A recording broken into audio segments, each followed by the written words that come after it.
안녕하세요. 오늘은 좌행참 네 번째 시간을 갖도록 하겠습니다. 3장 좌행참 3장 설화 부분입니다. 종말로 너희가 주 안에서와 그 힘의 능력으로 강건하여지고 마귀의 계계를 능히 대적하기 위하여 하나님의 전신갑주를 입으라. 악한 날에 너희가 능히 대적하고 모든 일을 행한 후에 서기 위함이라.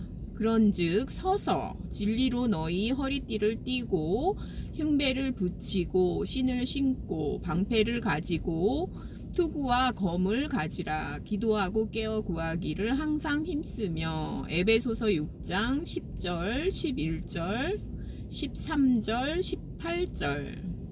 그리스도인의 체험은 앉는 것에서 시작해서 행하는 데에 이르지만 이것으로 끝난 것은 아니다. 모든 그리스도인은 서는 것 또한 배워야 한다. 우리 개개인은 반드시 전쟁 준비를 해야 한다. 하늘나라에서 그리스도와 함께 앉는 법을 배워야 하고 이 세상에서 그분에게 합당하게 행하는 방법도 반드시 알아야 하지만 원수 앞에 서는 방법도 반드시 알아두어야 한다. 이와 같은 투쟁의 문제가 에베소서의 제3부에 나타난다. 에베소서 6장 10절에서 20절. 바울은 이것을 악한 영들과의 씨름이라고 불렀다. 앉고 행하고 서라. 어느 그리스도인이라도 먼저 그리스도와 그분이 이룩해 놓으신 일 안에서 안식을 얻고 내주하시는 성령의 능력으로 인해 실제로 그리스도를 따르며 이 세상에서 거룩한 생활을 해나가는 법을 배우지 못하면 이 세대의 전쟁에 참전할 가망은 전혀 없다고 본다. 만일 이 중에서 어떤 것이라도 부족하면 그 사람은 영적 싸움에 대해서 하는 모든 이야기가 단순히 말에 지나지 않음을 알게 될 것이다. 즉, 그는 전쟁의 실제에 대해서는 아무것도 모를 것이다. 따라서 사탄도 이런 사람쯤은 완전히 무시할 수 있다. 그러나 바로 그 그리스도인이 먼저 그리스도의 승기의 가치를 알고 그 다음에 그의 내주하심의 가치를 알게 되면 주 안에서와 그 힘의 능력으로 강건해질 수 있다. 서다라는 말로 요약된 그리스도인의 생활의 세 번째 원리를 참으로 이해하려면 앉기와 행하기를 착실하게 배워야 한다. 앉기, 행하기 다음에는 서라, 서다가 나와야 되죠. 참이죠. 좌, 행, 참에 해당하죠. 참. 하나님께는 큰 원수가 있다. 그 원수의 세력 아래에는 세상에 악을 뿌리며 하나님 나라에서 하나님을 밀어내 버리려고 하는 타락한 천사들과 헤아릴 수 없는 마귀들이 있다. 우리는 단지 우리를 대적하는 혈과 육만을 본다. 즉, 적대적인 왕들과 통치자들의 세속적인 조직, 죄인들과 악한 사람들만을 본다. 그러나 바울은 우리의 씨름이 이런 것들을 상대하는 것이 아니라 통치자들과 권세들과 이 어둠의 세상 주관자들과 하늘에 있는 악의 영들을 상대하는 것이라고 했다. 요약하면 마귀의 계계에 대한 것이다. 두 보좌가 전쟁 중에 있다. 하나님은 세상을 자신의 영토라고 선포하시지만 사탄은 하나님의 권위를 빼앗으려 하고 있다. 교회는 사탄을 그의 현재 영역에서 내어 쫓고 그리스도로 하여금 모든 것의 머리가 되게 해야 한다. 그런데 우리는 지금 무슨 일을 하고 있는가? 나는 먼저 일반적으로 우리의 개인적인 그리스도인 생활과 관련해서 이 전쟁 문제를 다루고 그 후에 더 특별한 의미에서 주님이 우리에게 맡기신 일과 관련하여 그 문제를 다루려고 한다. 하나님의 자녀들에게는 사탄의 직접적인 습격이 많이 있다. 육체적인 공격도 있다. 그것은 성도들의 몸과 마음에 가하는 악마의 공격이다. 우리는 하늘나라에서 주님과 함께 앉아 있으며 이 세상에서 주님과 동행하는 방법을 배우고 있다. 그러나 하나님의 적인 동시에 우리의 적인 그 원수 앞에서 우리는 어떻게 행동해야 할 것인가? 이 문제에 대하여 하나님의 말씀은 이렇게 말하고 있다. 서라. 마귀의 괴계를 능히 대적하기 위하여 하나님의 전신갑주를 입으라. 에베소서 6장 11절. 11절에 있는 대적하다라는 말의 헬라어 동사는 너의 진지를 지키라는 뜻이다. 하나님의 이 명령 안에는 귀한 진리가 담겨 있다. 그것은 남의 영토를 침략하라는 명령이 아니다. 전투라는 말은 행군하다는 명령을 내포하지만 군대는 다른 나라를 점령하고 정복하기 위해 행군에 나가지만 하나님이 우리에게 명하신 것은 그것이 아니라 서서 지켜야 한다. 서다. 또는 대적하다라는 말은 적군에 의해 공격당하는 영토가 진정 주님의 것이며 따라서 우리의 것이라는 사실을 암시하고 있다. 에베소서에서 묘사된 우리의 전쟁 무기는 대부분 순전히 방어 무기다. 칼은 공격에 쓰이지만 방어에도 쓰일 수 있다. 방어전에 있어서는 내가 진지를 소유하고 있기 때문에 그 진지를 지키기 위해 애쓰면 되지만 공격전에서는 내가 가진 진지가 없기 때문에 그 진지를 빼앗기 위해 싸우는 것이다. 그것은 주 예수님이 싸우신 전쟁과 우리가 싸우는 전쟁의 차이점을 명백하게 드러내기도 한다. 주님의 싸움은 공격적이었으나 우리의 싸움은 본질상 방어적이다. 주님은 승리를 얻기 위해 사탄과 싸우셨다. 그분은 사로잡힌 자를 이끌어내시기 위해 십자가로 말미암아 그 전쟁을 바로 음부의 문턱까지 끌고 가셨다. 오늘날 우리가 사탄과 싸우는 것은 주님이 이미 획득해 놓으신 승리를 계속 유지하고 굳게 하기 위해서일 뿐이다. 부활로 인하여 하나님은 자기 아들이 모든 어둠의 세계에서 승리자가 되었음을 선언하셨고 또 그리스도께서 빼앗은 진지를 우리에게 주셨다. 우리는 그 진지를 획득하기 위해서 싸울 필요가 없다. 다만 모든 도전자에 대항하여 그 진지를 지키기만 하면 된다. 우리가 할 일은 지키는 것이지 공격하는 것이 아니다. 중요한 것은 전진하는 것이 아니라 영토를 지키는 것, 곧 그리스도가 차지하셨던 영토를 지키는 것이다. 그리스도의 영토 안에서 원수의 패배는 이미 하나의 엄연한 사실이 되었고 그 원수를 패배한 채로 꼼짝 못하게 하기 위해서 교회가 그곳에 들어서게 되었다. 사탄은 그 영토에서 우리를 추방하고자 온갖 수단과 방법을 가리지 않고 역습을 가할 수밖에 없다. 그리스도 안에서 우리는 이기는 자가 되었다. 아니 넉넉히 이기느니라고 했다. 로마서 8장 37절. 그러므로 그 안에서 우리는 선다. 그리하여 오늘날 우리는 승리를 위해 싸우는 것이 아니라 이미 이루어진 승리를 기반으로 해서 싸운다. 그리스도 안에서 우리는 이미 이겼기 때문에 우리가 싸우는 것은 이기려고 싸우는 것이 아니다. 하나님이 이미 주신 승리를 의지하는 자가 이긴 자다. 승리를 얻으려고 투쟁할 때는 처음부터 싸움에 진 것이나 다름없다. 가령 사탄이 당신의 가정이나 직장에서 공격을 가하기 시작했다고 생각해보자. 어려움은 점점 커지고 이해할 수 없는 일들이 일어나며 어떻게 해결할 수도 피할 수도 없는 상황이 닥쳐와 당신을 압도한다. 당신은 며칠 동안 기도하고 금식하며 투쟁하고 반항도 해본다. 그러나 아무 효험이 없다. 왜 그럴까? 그것은 당신이 승리를 위해서 싸우려고 하기 때문이다. 그리고 그렇게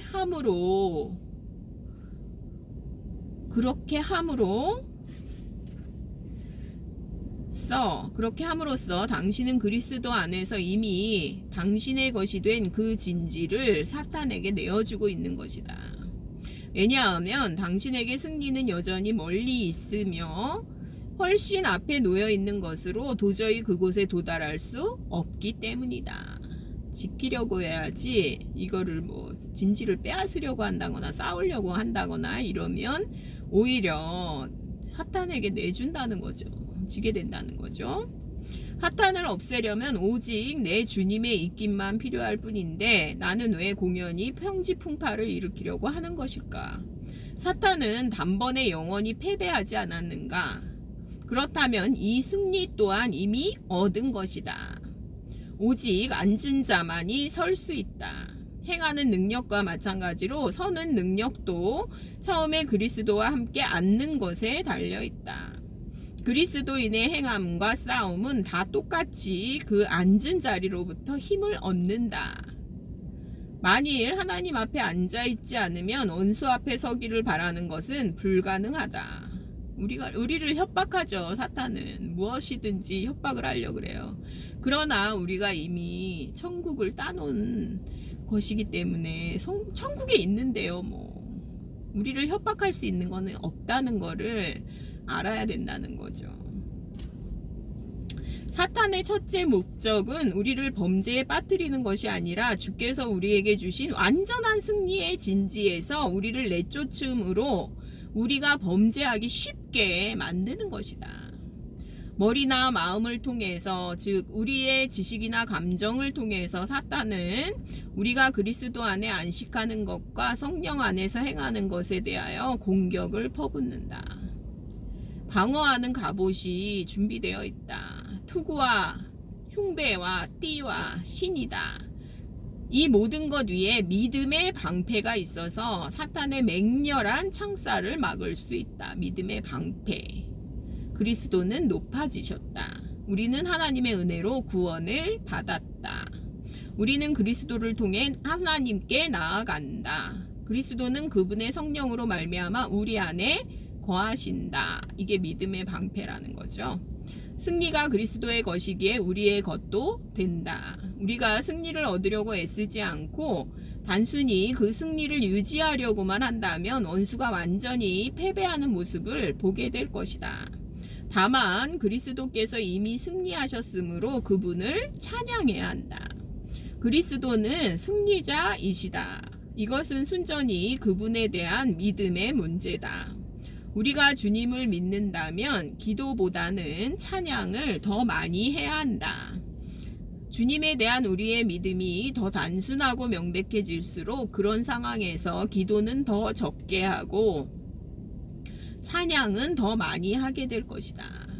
그리스도 안에서 우리는 이미 이긴 자들이다.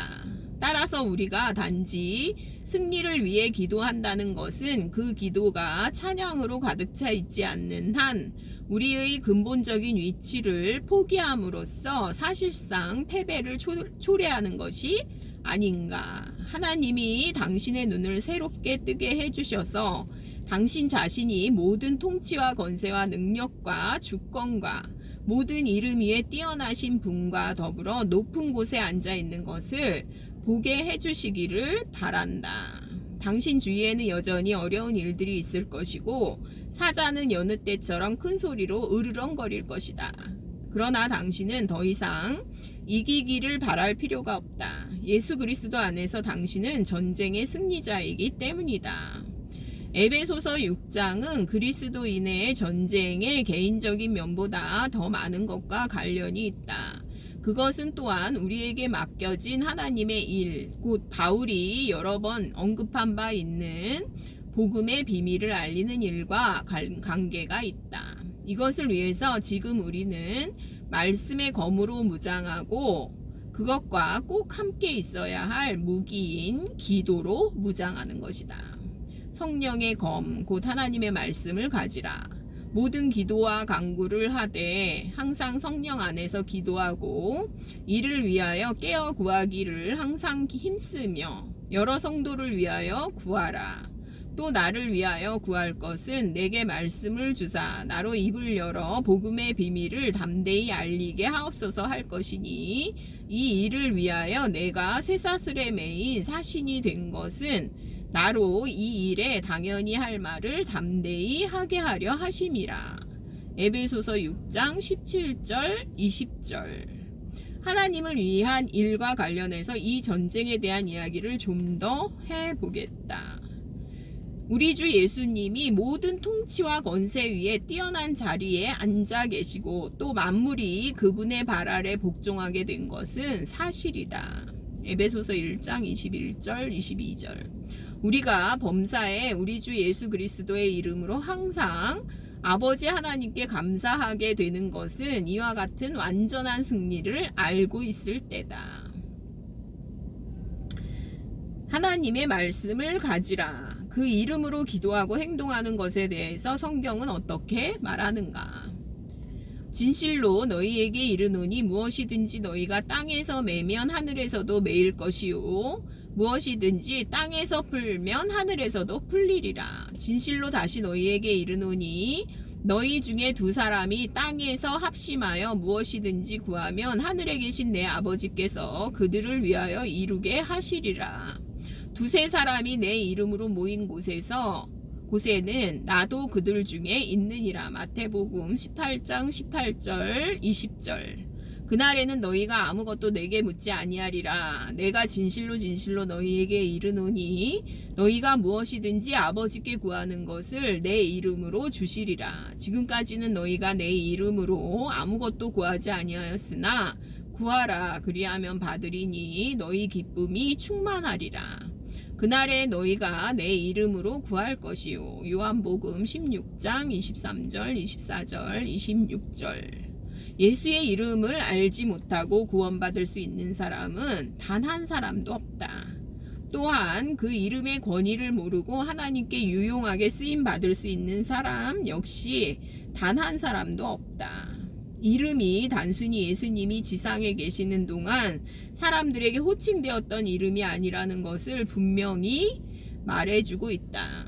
그것은 그리스도께서 죽기까지 복종하신 후에 하나님이 그분께 주신 자격과 권위를 지닌 이름이다. 그것은 그분의 고난의 산물로서 그분의 승귀와 영광의 이름이다. 모든 이름 위에 뛰어나신 이름으로 모이고 또 그 이름으로 하나님께 구하는 것이다. 지금까지는 너희가 내 이름으로 아무것도 구하지 아니하였으나 그날에 너희가 내 이름으로 구할 것이요. 요한복음 16장 24절 26절. 그 무엇이란 그 이름과 함께 오는 권위를 말한다.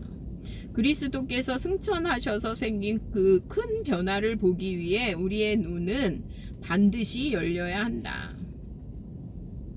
그 이름은 지금 하나님이 그분께 주신 권세와 주권을 나타낸다. 그 권세와 주권 앞에서는 하늘과 땅과 땅 아래에 있는 모든 무릎이 반드시 굴복한다. 절름발이를 고쳤을 때 제자들에게 묻기를 너희가 무슨 권세와 누구의 이름으로 이 일을 행하였느냐? 이렇게 물었죠.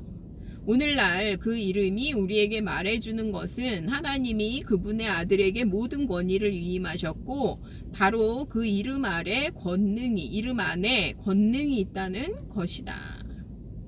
그 이름, 그분은 자신의 권능을 우리의 손 안에 두셔서 우리가 사용할 수 있게 하셨다. 그 이름은 그의 것일 뿐만 아니라 또한 인간에게 주신 것이다. 그 이름이 우리의 것이라는 사실을 알지 못한다면 손해가 이만저만하지 않을 것이다. 그 이름의 능력은 세 가지 면에서 작용한다. 첫 번째, 구원받은 우리가 말을 할 때 그 이름은 사람을 구원하는 능력이 있다. 즉 사람들은 그 이름으로 죄사함을 받고 씻음과 거룩함과 의롭다 하심을 얻는다. 참 엄청난 권세죠. 엄청난 권세죠. 두 번째, 우리가 전쟁을 할 때 그 이름은 사탄의 세력에 힘있게 대항하며 그들을 결박하여 항복시킨다. 세 번째, 그 이름은 우리가 하나님께 간구할 때 효과가 있다.